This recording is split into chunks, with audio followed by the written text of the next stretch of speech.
तर नमस्कार शेतकरी मित्रांनो, तर हा आपला पूर्ण डाळिंबाचा बाग आहे, ज्याची लागवड आपण 1 जानेवारी 2025 ला केली होती.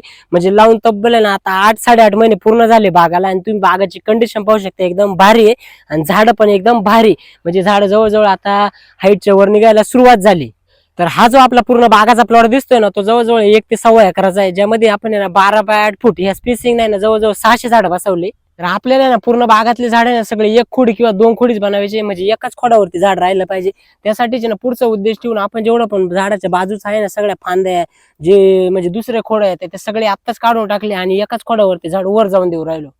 तर आता जवळजवळ ना आपल्या पूर्ण बागातल्या सगळ्या झाडाला भरघोस फुलं लागले, पण आपल्याला बाग काय लगेच धरायचं नाही. त्याच्यामुळे ना जेवढे पण बागाला सगळे फुलं आले ते सगळे तोडून टाकायचे, जेणेकरून काय होतं म्हणजे झाडाचे जेवढं पण पोषण आहे ना सगळं ना फांद्यांना पानांना जातं आणि झाडाची ना भरघोस वाढ होते. आणि जेवढी जास्त वाढ होईल तेवढे जास्त फळ लागेल.